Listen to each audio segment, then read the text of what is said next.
이사철을 맞이해 더욱 급증하고 있는 전세 사기. 결코 남의 일만은 아닌데요. 다양한 수법으로 진화하며 피해자를 눈물짓게 하고 있습니다. 전세 자금을 잃고 거리로 내몰리는 사람들. 과연 그들을 위한 해결 방법은 없는 걸까요? 전세 사기 실태와 대처, 그리고 예방에 관한 모든 것을 이웃집 고수에게 알아봅니다. 먼저 저희 시청자 여러분들께 인사 한 말씀 부탁드립니다. 안녕하세요. 저는 부동산 사건과 이혼 사건을 주로 다루고 있는 장명진 변호사입니다. 부동산 사건이라고 말씀하시니까 오늘의 주제인 전세 사기를 좀 여쭤봐야 될 것 같은데 네. 이게 사실 기사에 처음 등장해서 우리에게 좀 들린 지는 시간이 꽤 됐어요. 그런데도 계속해서 있나 봅니다. 요새는 어떤 유형이 많은가요? 네, 그렇습니다. 원래 전세 사기는 대부분 신축, 다세대, 다가구 주택에서 발생했습니다. 집값을 부풀려 놓고요. 전세가를 끌어올려서 세를 놓은 다음에 보증금을 챙겨서 잠적하는 경우인데요.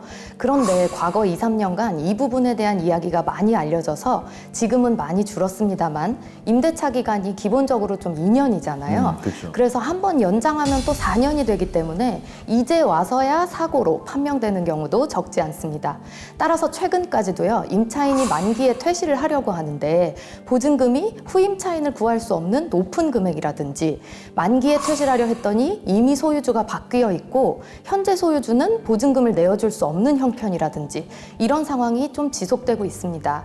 그래서 이 외에도 빌라나 오피스텔을 다수 매입하면서 전세를 놓아서 소위 갭 투자를 한 사람들이 해당 주택 가격의 하락으로 후임차인을 구하지 못하게 되고요.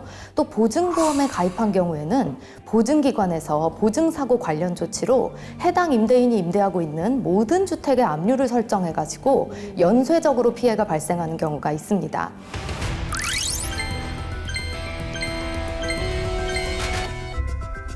참 이런 일이 발생하는 게 슬픈 일이긴 한데 없어야 되는 일이잖아요. 그렇죠. 근데 만약에 내가 이런 걸 당했다. 그러면 그때는 어떤 조치를 해야 됩니까? 가장 먼저 변호사와 상담하시고요. 정말로 사기를 당한 것인지 그렇다면 법적으로 보증금을 회수할 방법이 있는지를 확인해 보셔야 합니다. 그리고 사기로 피해가 예상되는 경우에는 각 지자체에서 운영하는 전세 사기 상담센터가 있거든요. 그래서 거기를 한번 방문해 보셔서 만약 보증금을 떼인다면 정부에서 내가 어떤 지원을 받을 수 있는지 그리고 필요한 서류는 어떤 게 있는지 미리 좀 준비하셨으면 좋겠습니다.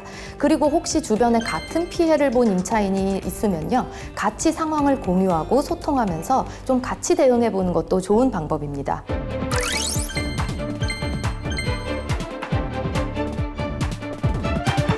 처음에 이제 계약을 할 때 좀 핵심적으로 알아두어야 될 체크리스트가 있다면요?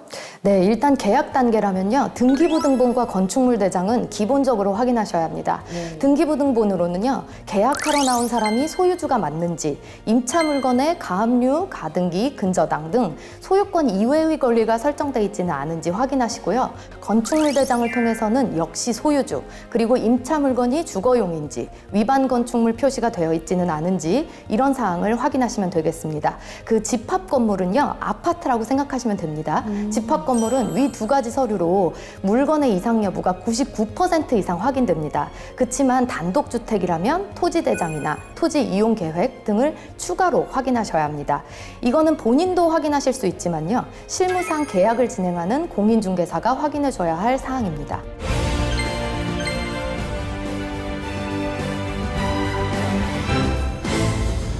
그럼 이런 전세 사기를 막기 위해서 정부나 지자체가 할 수 있는 건 없습니까?